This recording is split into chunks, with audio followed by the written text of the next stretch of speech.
আন্দোলনের 6 মাস পর নতুন করে আবারও যে আন্দোলন জেগে উঠেছে এবং ফ্যাসিবাদের কেবলা যেটাকে বলা যায় সেই কফিনও শেষ পেরেক ঠুকে দেওয়া হয়েছে।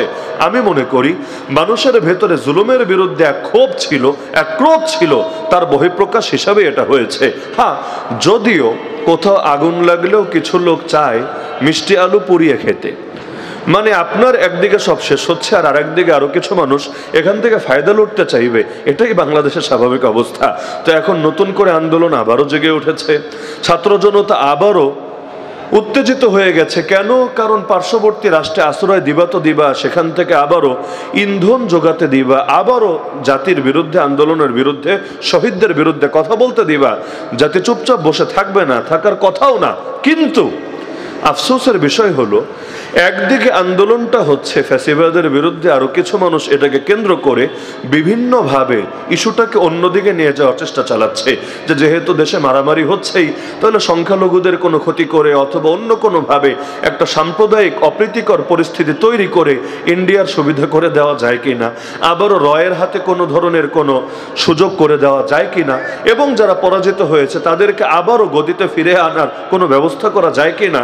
ইতিমধ্যে যে এটা নিয়ে ষড়যন্ত্র শুরু হয় না, এই বিষয়টা এমনও না। সব সময় ঝামেলা হয় এটা, ভালো কিছু করতে গেলেও মন্দ একটা ট্যাগ লাগায় দেয়। আপনি দিন কায়েমের স্লোগান নিয়ে রাস্তায় নামবেন, দেখবেন কিছু এজেন্সি নিজেরা বিভিন্ন দুর্ঘটনা ঘটিয়ে আপনার কাঁধে দায় চাপাবে, এই দেখ আর ইসলামের কথা বলে দেশের এই ক্ষতি করছে, ওই ক্ষতি করছে।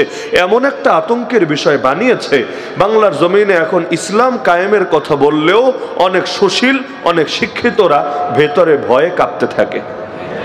ইসলামটা তাদের কাছে একটা আতঙ্কের বিষয়ে পরিণত করা হয়েছে।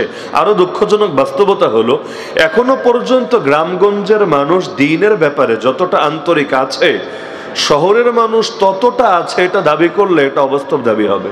যে কোনো ক্ষেত্রে আপনাদের যাদের গ্রামের বাড়ি আছে ঢাকার বাহিরে অথবা ঢাকার মূল শহরের বাহিরে অন্য কোথাও, সেই এলাকার মানুষদের দ্বীনের প্রতি আন্তরিকতা, দ্বীন কায়েমের আগ্রহ এবং ওলামায়ে কেরামের যে কোনো শক্ত কথাগুলো হজম করার মতো যোগ্যতা, আর এই শহরাঞ্চলের মানুষগুলোর ব্যাপারে আমি কাউকে দোষারোপ করছি না, আমি বলছি না যে গ্রামের হলেই ভালো, শহরের হলেই মন্দ, না। কিন্তু আমরা আপেক্ষিক একটা তুলনা যদি করি, বলতে হবে শহরে উন্নয়নের ছোঁয়া বেশি লেগেছে, কিন্তু অনইসলামের ছোঁয়াও কম লাগে নাই, তুলনামূলক বেশি লেগেছে। জাহেলিয়াতের ক্ষেত্রেও তারা এগিয়ে গেছে, যেমনি ভাবে তারা জাগতিক উন্নতির ক্ষেত্রে এগিয়ে গেছে। গ্রামের মানুষ উন্নয়নের ছোঁয়া হয়তো কম লেগেছে, কিন্তু এখনো পর্যন্ত দ্বীনের জন্য আন্তরিকতা তুলনামূলক একটু বেশি আছে। বাংলাদেশে শিক্ষিতদের মধ্যে নাস্তিক কয়টা আর মূর্খদের মধ্যে নাস্তিক কয়টা আপনি হিসাব করেন। মূর্খ মানুষের জ্ঞান নাই, বড় চাকরি করতে পারে না, সরকারি সুযোগ সুবিধা পায় না, হ্যাঁ কত সত্য।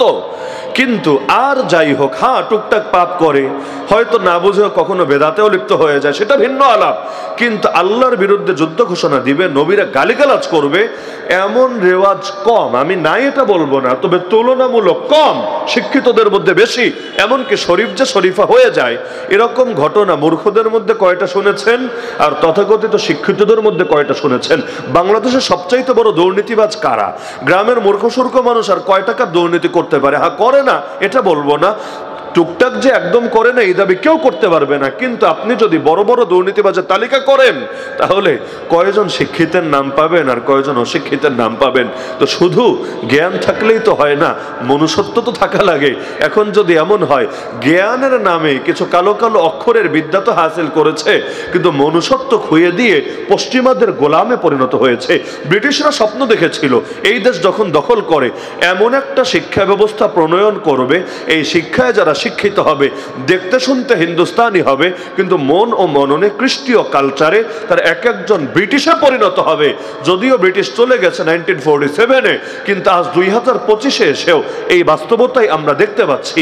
ব্রিটিশ চলে গেল, ব্রিটিশের গোলামরা রাষ্ট্রের প্রতিটা সেক্টরে এখনো ঠিকই রয়ে গেছে।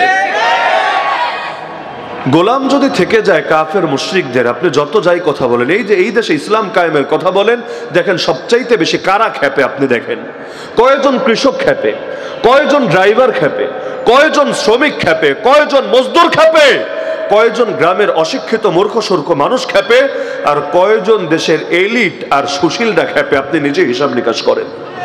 এগুলো কেন? এর বড় একটা কারণ এটা, ব্রিটিশ চলে গেল, রক্ত থেকে ব্রিটিশের গোলামি আজও যায় নাই। আজও পর্যন্ত ওদের কাজই হয়ে গেছে কাফের মুশরিকদের রোল প্লে করা এবং ওদের এজেন্ডাগুলো খুঁজে খুঁজে দেশের ভেতরে বাস্তবায়ন করা। দেখবেন সংখ্যায় অনেক কম কিন্তু গলার আওয়াজ অনেক বেশি। বাংলাদেশে নাস্তিক কয়টা? বামরাম কয়টা? হিন্দুত্ববাদী কয়টা? এই সবগুলোরে আপনি যদি সবগুলোরে একসাথে করেন, আমাদের কয় ভাগের এক ভাগ হবে? নিজে হিসাব মিলান। এক ঢাকা শহরে যে কয়েক কোটি মুসলমান আছে, এক ঢাকা শহরে আপনি পুরো বাংলাদেশ তন্ন তন্ন করে খোঁজে নাস্তিক আর 10 ভাগের 1 ভাগ পাবেন কিনা আপনি দেখেন না। তাহলে সংখ্যায় এত কম কিন্তু শক্তিতে এত বেশি কেন? এত জোর গলায় বড় গলায় হাউকাউ করে কিভাবে? শক্তির উৎসটা কোথায়? উৎস তো ভাই দেশে না। এমনকি সরকার যে আসুক না কেন, দেখবেন ওর পিঠের উপরই চড়ে বসার চেষ্টা করে। ওরা নিজেরা সরকারে আসে না এবং আসতে পারবেও না, কারণ ওরা জনবিচ্ছিন্ন। এই দেশের মানুষ ওদেরকে ভোটও দিবে না। কিন্তু যারাই আসে ওদের ক্ষমতায় আসা লাগে না।